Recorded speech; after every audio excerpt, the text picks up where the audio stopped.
Fala, meus irmãos, a paz do Senhor Jesus, tudo bem com vocês? Que Deus abençoe a sua vida, que Deus abençoe a sua família, a sua casa, os seus negócios, que Deus esteja com você em todos os seus dias e que tudo que você faça para a glória de Deus e que Jesus seja sempre o primeiro, em toda a sua vida, em tudo que você fizer, que Ele venha sempre estar acima de todas as coisas. Que Deus te abençoe. Quero hoje, nesse primeiro vídeo, agora nesse lugarzinho um pouquinho mais montado aqui, para compartilhar um pouco dos devocionais, aquilo que Deus tem colocado no meu coração, diariamente, mas quando o Espírito Santo tocar algo, ferver mais em meu coração para poder compartilhar com os irmãos aqui e poder trazer essa mensagem, realmente de esperança, essa mensagem de salvação, essa mensagem daquilo que a Bíblia nos ensina a fazer. Então hoje, estou aqui lendo o livro de Hebreus, cheguei no capítulo 13, aqui no versículo 9 em especial, e ele me chamou muita atenção. Então quero hoje poder compartilhar um pouco dessa mensagem, do que Deus tem colocado aqui no meu coração, que me ensinou nesse versículo e que também pode te ensinar e pode ser bênção para a sua vida. Versículo 9 de Hebreus 13 diz: Não se deixem levar por doutrinas diferentes e estranhas, porque o que vale é ter um coração confirmado com graça e não com alimentos, que nunca trouxeram proveito aos que se preocupam com isso. A primeira pergunta que fica é: o que o escritor aos Hebreus estava querendo dizer com isso? O que ele estava querendo trazer para nós nesse capítulo, ou nesse texto, ou em todo o livro de Hebreus? Primeiro, voltando ao propósito desse livro de Hebreus, o escritor aos Hebreus estava com um problema muito grave na sua época, que era o problema da apostasia. Muitos judeus que tinham se convertido ao cristianismo estavam voltando às práticas judaicas. E Flávio Joséfo, entre outros grandes escritores do passado, diz que essa apostasia, essa volta para o judaísmo, tinha que ser um ato de blasfêmia contra Jesus. Então você imagina, como diz o texto tão conhecido de Hebreus 6, como que eles seriam renovados para o arrependimento? Era impossível, porque eles mesmos estavam, além de apostatando da fé em Jesus, blasfemando, falando maldizendo o nome de Jesus, para assim poder serem aceitos novamente dentro da sinagoga judaica. Então esse problema estava muito grave na época dos Hebreus, e esse livro de Hebreus é para trazer a esperança de que Jesus é melhor do que anjos, de que Jesus é melhor e maior do que Moisés, do que todos os profetas, e de que ele continua sendo nosso sumo sacerdote no céu. Que Jesus não deixou de ser apenas um que ali eles viram crucificado e morto, que eles achavam que era um profeta, como até no caminho de Emaús, lá em Lucas 24, eles achavam e pensavam que viria para trazer a salvação e a libertação de Israel, mas já fazia 3 dias que estava morto. Não. Jesus não morreu naquele dia e apenas ficou morto dentro de uma cova. Ele ressuscitou ao 3º dia. Vivo está no céu. E hoje, como o livro de Hebreus diz, está como nosso sumo sacerdote ao lado de Deus, rogando, intercedendo, ou como fala 1 João capítulo 2, advogando as nossas causas junto a Deus. Esse é o Jesus que o livro de Hebreus está apresentando para os seus leitores da época e para nós hoje. Porém, vemos aqui que ele estava fazendo uma comparação, como começa o versículo 9. Não se deixem levar por doutrinas diferentes e estranhas. E hoje, quantas doutrinas diferentes e estranhas não temos, irmãos? Tanto dentro do nosso meio, cristão, como fora. Mas as de fora, a gente entende. Eles pregam o que não sabem, falam de coisas que não existem, tentam entender o que só é discernido espiritualmente e têm fé, vamos dizer assim, pregam algo que não se move, que não tem espírito, que não fala. Então nós entendemos que essas falsas doutrinas nem contam para nós que somos cristãos. Mas agora o problema está dentro da nossa própria igreja, vamos dizer assim. Porque dentro da nossa própria igreja tem muitas vertentes que fogem do ensinamento do Jesus bíblico, do Jesus verdadeiro. Hoje, quando chega um cristão nas nossas igrejas, nós temos que perguntar: você crê em Jesus? Eu creio. Mas qual Jesus que você crê? Que fé é essa que você tem? Porque sim, a gente entende que muitos vêm pelo Jesus, às vezes por causa de um milagre que está precisando, às vezes por causa de um problema que está passando na sua vida. Então Jesus o atrai através desse problema, dessa perseguição, desse grande mal que está acontecendo na sua vida, para que ele conheça o verdadeiro Jesus. Então isso é uma pergunta muito válida para os cristãos hoje que se achegam a nós. Que tipo de Jesus que você conhece? Posso entender um pouco esse seu Jesus? Porque é isso que estava acontecendo. Essas falsas doutrinas e esses falsos conhecimentos sobre Jesus é o que nos afastam do Jesus verdadeiro. Você vai ver que em Oséias 6,3 diz: conheçamos e prossigamos em conhecer o Senhor. Então quer dizer, não é apenas conhecer o Jesus histórico, aquele Jesus que marcou uma época, que é conhecido como Filho de Deus, que o calendário foi mudado, que agora tem antes de Jesus, depois de Jesus. Não, esse Jesus histórico, ele é muito bom para você ter uma base de conhecimento. Mas o Jesus verdadeiro, que vive como esse livro de Hebreus e toda a Bíblia relata, ele nunca esteve morto. Ele vivo está no céu. Então esse Jesus que nós temos que entender se é o que esses cristãos que chegam a nós conhecem, ou apenas um Jesus histórico, ou um Jesus que faz milagre, um milagreiro, um profeta que profetizou o fim dos tempos lá em Apocalipse. Qual Jesus é?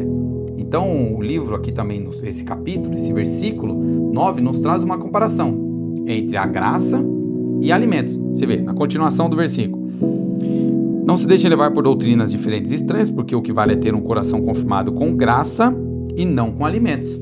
Então o que nós podemos fazer uma comparação aqui? Paulo, quando está escrevendo lá em Timóteo, 1 Timóteo 4:8, ele fala: o exercício físico para pouco tem proveito, mas a piedade para muito tem proveito, tanto nessa era presente quanto na futura. Então, tanto para essa vida quanto para depois. O exercício físico, Paulo estava fazendo essa comparação, não dizendo que ele não é importante, mas dizendo que para a vida eterna, o que você leva desse corpo? Então, o que temos que ver aqui em mente é que a comparação que está sendo feita com o exterior, que é o nosso corpo, e o interior. Porque a graça, você se vê interiormente no seu eu interior. O exercício físico, você vai ver muito mais exteriormente no seu corpo físico. Então, eu te pergunto, o que você vai levar para a vida eterna? Você leva o seu corpo ou você leva a sua alma? O seu espírito, que como Jesus disse, já está pronto, mas a carne tão fraca como ela é. Então a comparação aqui não é tirando, extinguindo, falando para você não fazer exercício, falando para você comer apenas certos alimentos, como na lei judaica, né? E aqui ele fala de alimentos porque eles estavam fazendo tinha muita discussão, tinha muito problema com o que podia comer, o que não podia comer. Você vai no livro de Levíticos, lá tem toda essa relação. Então o que o Hebreus está querendo simplificar é: o que é graça para você? E o que é o alimento para você? E aqui o alimento a gente pode hoje em dia, já tirando desse pensamento tão judeu, colocar o que mais te agrada hoje, terreno, e o que mais a graça produz para você, para a vida eterna. Porque o nosso problema hoje, irmãos, é que muitos de nós paramos de pensar na nossa vida eterna. Nós olhamos mais para o nosso corpo, mais para o nosso eu, mais para o que seremos no futuro como estudante, como profissional de uma certa área, e esquecemos de pensar que o futuro pertence a Deus. Eu te pergunto, quem será de você amanhã? Você talvez estará vivo amanhã ou não vai estar? Grande provavelmente que sim. Mas é uma realidade que você tem que pensar hoje. E se você não estiver? O que você leva de proveitoso dessa sua vida terrena para a vida eterna? Se não é a graça que você se alimentou diariamente de Jesus. Então o que esse escritor está trazendo para nós é: o que você vai levar de proveitoso nessa sua vida? Quanto você se alimenta do pão da vida, que é Jesus Cristo? Ou quanto se alimenta do pão do mundo, que é tudo que o mundo pode oferecer para distrair você da graça futura, da glória futura, da vida eterna com Jesus. Quando nós vemos para o texto, o que Jesus fala sobre se alimentar dele? João 6, um capítulo muito famoso, no qual Jesus falou muito sobre esse texto, você vai ver no versículo 27. Trabalhem não pela comida que se estraga, mas pela que permanece para a vida eterna, a qual o Filho do Homem dará a vocês, porque Deus, o Pai, o confirmou com o seu selo. O selo aqui pode ser tanto o selo da pregação, quanto o selo dos milagres que ele fazia, quanto o selo do Espírito Santo, que Paulo também fala muito sobre isso. Mas você vê como o versículo já começa: trabalhem não pela comida que se estraga, mas que permanece para a vida eterna, né? E eu te pergunto, quanto você tem trabalhado para a vida eterna? Quanto você tem se dedicado para a vida eterna? Quanto você tem colocado na sua vida a consciência de que um dia você vai partir dessa vida, que pode ser daqui um dia, daqui 10 dias, daqui 10 anos, daqui 50 anos, mas o que você tem feito hoje pela sua vida eterna, já que você desconhece o dia de amanhã? Você trabalha apenas pela comida que perece? Você apenas junta riqueza para que o ladrão possa roubar ou a traça possa correr? Ou você junta tesouros no céu, na qual o ladrão não rouba e a traça não corrói? Eu te pergunto, e essa é a pergunta de Hebreus para você: o que você está fazendo na sua vida hoje?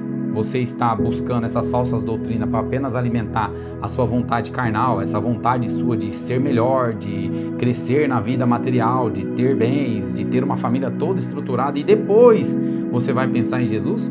Ou você fala: não, Jesus, em primeiro lugar buscarei o seu nome, o seu reino e a sua justiça, e essas demais coisas me serão acrescentadas? Porque Jesus nunca disse para você que você não teria essas demais coisas.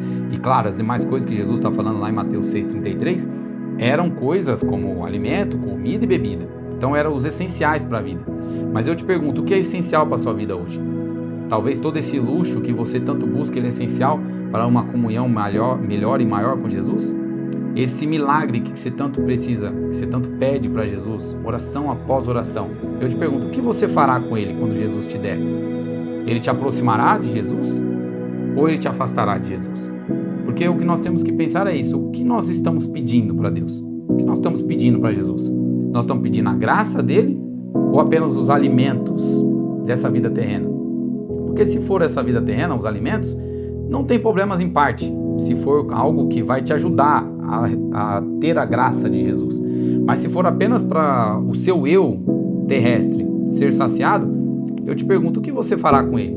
Porque muitos, você já conhece, pegam esse alimento terrestre, ganham ali carro, ganham um emprego melhor, ganham uma vida estruturada, são abençoados com umas famílias, com filhos, uma vida toda estruturada, bonitinha. E o que ele faz agora? Ele não tem mais tempo para Jesus, porque a sua família precisa ser cuidada, porque o seu emprego precisa ser trabalhado, porque ele precisa viajar, ele precisa descansar, ele precisa ter uma vida na qual ele tanto trabalhou e estudou para ter. Mas eu te pergunto, isso é ruim? Não, mas se você coloca isso na frente de Jesus, claro que é ruim, porque você está buscando primeiro o seu interesse e a sua justiça do que o reino de Deus e a justiça de Jesus. Então, essa é a pergunta de Hebreus. O que você tem trabalhado? Fazendo agora aqui já uma analogia com o que Jesus também falou, uma comparação. Você tem trabalhado pela essa comida que perece? Ou você tem trabalhado pela que permanece para a vida eterna? Olha o que Jesus diz para nós no versículo 35, do mesmo João 6. Eu sou o pão da vida. Quem vem a mim jamais terá fome, e quem crê em mim jamais terá sede. Essa palavra jamais aqui é gigante nesse texto.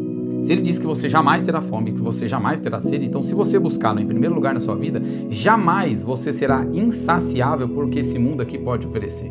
Você não terá mais satisfação no mundo, a sua satisfação será em Jesus. Se um dia você tiver o carro que você tanto pediu ou não tiver, não muda a sua fé, porque Jesus é o alvo principal da sua vida. Se você tem a casa que você tanto sonhou, ou se você continua morando no aluguel que você está morando, a sua fé não muda, porque está firmada na rocha que é Cristo. Então eu te convido a pensar hoje, o que você tem mais se alimentado? Você tem se alimentado com as falsas doutrinas desse mundo, as falsas ilusões, os falsos méritos que esse mundo pode trazer para o seu eu exterior? Ou você tem se alimentado da graça de Jesus, aquela que apontará para a sua salvação, aquela que fará você permanecer no único caminho que importa para a vida eterna, aquela que vai sustentar a sua fé, sustentar teus passos para não cair, aquela que vai fazer com que você olhe para Cristo e não veja mais situação difícil na sua vida, mas apenas situações que foram criadas para que a sua fé seja fortalecida nele. Eu te convido a perguntar, o que você tem feito com a sua fé em Jesus Cristo? Você tem se alimentado da graça dele? Ou você tem se alimentado apenas daquilo que o mundo tem de oferecer e você usa Jesus para ser uma ponte para alcançar essas coisas? Então hoje, se você se perguntar o que eu faço para ser forte espiritualmente, o que eu faço para ser forte na minha alma, forte no meu coração, forte nos meus pensamentos, eu te digo, quando você acordar de manhã cedo e a sua consciência te acusar, sua consciência ficar pesada por um pecado que você cometeu, por uma vida às vezes depravada que você viveu na presença de Jesus, mesmo às vezes o conhecendo, eu te digo, antes de você ir para a sua mesa, tomar o seu café da manhã natural, tome o café da manhã espiritual com Jesus. Levante-se, coloque-se de joelho ou sentado, como você achar melhor. Peça para Ele perdão dos seus pecados. Fala, Jesus, me perdoa por essa vida depravada que eu vivi, por esse momento que eu vivi achando que o Senhor era uma coisa, esperando nos meus deleites. Eu colocava para o Senhor algo que eu queria para minha carne, não que o Senhor queria para mim. Peça perdão pelos seus pecados. Vá a Ele com um coração humilde, um coração que busca entender quem Jesus é, busca entender o que Ele fez por você na cruz do Calvário. E aí sim, se alimente naturalmente, mas principalmente se alimente espiritualmente do que Jesus é. Salmo 47, versículo 11 diz, Deus se agrada daqueles que o temem e daqueles que aguardam as suas misericórdias. Eu te pergunto, quanto que você tem aguardado as misericórdias de Jesus em sua vida? Quanto que você tem esperado, ansiado pelo que Ele pode fazer por você? Você tem se deixado levar com uma onda de um lado para outro nesse mundo, sem saber o que seria da sua vida, achando que o mundo vai te oferecer coisas melhores que Jesus? Eu te digo, não vai. Isso é apenas mentira de Satanás, porque ele é mentiroso desde o começo e pai da mentira. Eu te digo, se você quer se alimentar verdadeiramente do alimento espiritual, se alimente da graça de Jesus. Só Ele pode mudar a sua vida. Por quê? Você vê? Em Hebreus 13, mesmo aqui, no versículo 8, um versículo antes do que nós lemos, diz, Jesus Cristo é o mesmo ontem, hoje e será eternamente. Eu te digo, a confiança, a esperança, a promessa de que Jesus tem para você é que Ele não foi apenas um que morreu na cruz do Calvário para você. Ele não foi apenas um que ressuscitou e agora está no céu e disse, agora você tem a Bíblia, você tem o meu testemunho, então se vira para viver nesse mundo aí. Não, Jesus não fez isso. O livro de Hebreus diz que ele é o mesmo hoje, ontem e será eternamente. Por quê? Porque a graça que fez com que ele fosse para a cruz do Calvário por você, pela sua vida, é a mesma graça que te sustentará hoje nas mínimas coisas do seu dia e também te sustentará em toda a sua vida eternamente, até um dia quando você, se for morrer nessa vida aqui terrena, você possa se achegar a Jesus e falar, eu sabia, Jesus, que o Senhor era o mesmo ontem, hoje e será eternamente, porque você me sustentou. Eu tive exemplos na Bíblia que me sustentaram, que o Senhor seria o mesmo. Eu confiei no Senhor que o Senhor seria o mesmo, não apenas aquele mesmo lá do passado, que morreu na cruz do Calvário, mas que é o mesmo hoje, que vivo estava no céu, cuidou de mim toda a minha vida e agora eu estou aqui, diante do céu, contemplando a sua face.